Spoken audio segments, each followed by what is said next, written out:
AP ముఖ్యమంత్రి చంద్రబాబు చేతిలో ఇంకా కేవలం 3 ఏళ్లు మాత్రమే సమయం ఉందని వైసీపీ అధినేత మాజీ సీఎం జగన్ పక్కాగా గుర్తు చేశారు.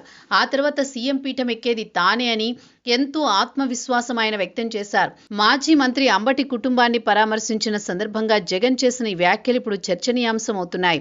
ఎందుకంటే బాబు కానీ కూటమి పార్టీ ముఖ్య నేతలు కానీ తమకు తిరుగులేదని ఏకంగా 15 ఏళ్ల వరకు తామే అని చెబుతూ వస్తున్నారు. ఏపీలో అభివృద్ధి అన్నది కంటిన్యూ కావాలంటే స్టేబుల్ గా ఒకే ప్రభుత్వం కొనసాగాలని వారంటున్నారు.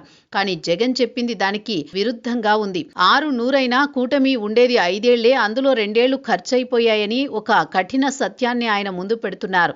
వైసీపీ అధినేత జగన్ ఎందుకు ఆ మాటను 1కి 10 సార్లు చెబుతున్నారు అన్నది చూస్తే దాని వెనుక ఒక బలమైన ఫ్లాష్ బ్యాక్ ఉంది.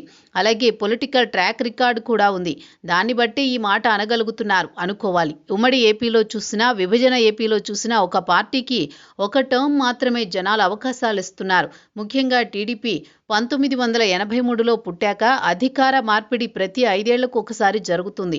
1983లో టీడీపీ అధికారంలోకి వచ్చింది. 1984లో నాదెండ్ల భాస్కర్రావు వెన్నుపోటు ఎపిసోడ్ జరగకపోయుంటే 1988కి కాంగ్రెస్ అధికారంలోకి వచ్చేది. సానుభూతి కారణంగా 1985లో ఎన్టీఆర్ మధ్యంతర ఎన్నికలకు వెళ్లి గెలిచారు. ఈ మాట అప్పట్లోనూ చాలా మంది కాంగ్రెస్ నేతలు అనుకుని మదనపడ్డారు. 1989లో ఎన్టీఆర్ కూడా ఓటమి పాలై పార్టీ ఓడింది. 1994లో మళ్లీ కాంగ్రెస్ ని ఓడించి ఎన్టీఆర్ అధికారంలోకి వచ్చారు. అయితే 1999లో చంద్రబాబు సీఎంగా ఎన్నికలకు వెళ్లి గెలిచారు. దీనికి కూడా ఒక విశ్లేషణ ఉంది. ఎన్టీఆర్ కనుక 5 ఏళ్లు పాలించి జనం ముందుకొస్తే ఓటమి జరిగేది.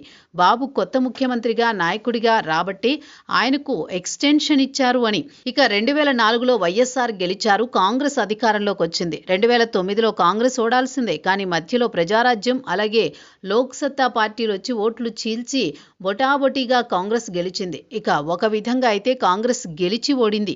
టీడీపీ 90కి పైగా అసెంబ్లీ సీట్లు సాధించి ఆ ఎన్నికల్లో గెలిచి ఓడింది అన్న విశ్లేషణలున్నాయి. 2014లో టీడీపీ గెలిస్తే వైసీపీ ఓడింది. 2019లో వైసీపీ గెలిచి టీడీపీ ఓడింది. 2024లో వైసీపీ ఘోరంగా ఓడింది. ఇలా 4.5 దశాబ్దాల ఏపీ చరిత్ర తీసుకుంటే జనాలు ఒక పార్టీని ఒక టర్మ్కే అన్నట్లుగా ఫిక్స్ చేశారు. అందుకే జగన్ ఈ మాట అనగలుగుతున్నారంటున్నారు.